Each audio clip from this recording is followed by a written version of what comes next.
Hello बच्चों, let's read the question. Question says a spring connected two particles of masses m and 3m. A horizontal force acts on m.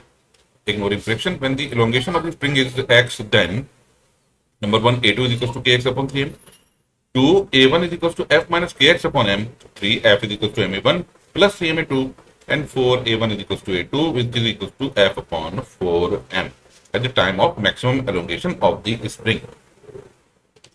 तो जब spring में elongation के x है, उस instant पर 3m पर लगने वाला जो फोर्स होगा वो केवल होगा के एक्स।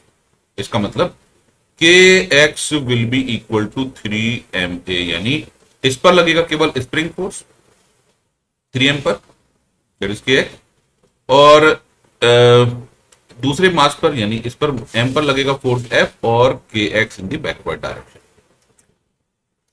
तो क्लियरली के एक्स की वैल्यू होगी 3m, यानी acceleration a2 is equal to हो जाएगा के एक्स अपॉन 3m।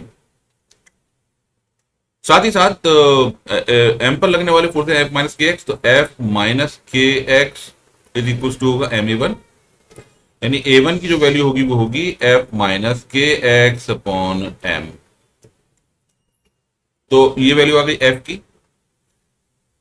अब हमें मालूम है के एक्स की वैल्यू हमारे पास 3m है, तो हम पुट कर सकते हैं f minus 3ma is equal to ma1, ये ma2 है, f इज इक्वल टू हो जाएगा it is ma1 plus 3ma2।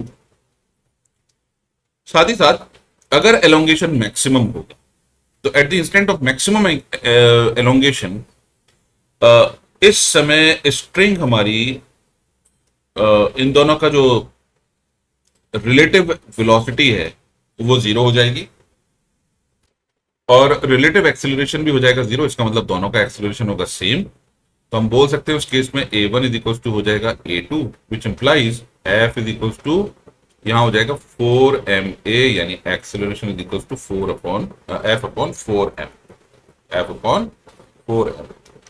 तो इसके जो ऑप्शन सही हैं वो option number 1, 2, 3 and 4। I hope you understood the solution. Thank you.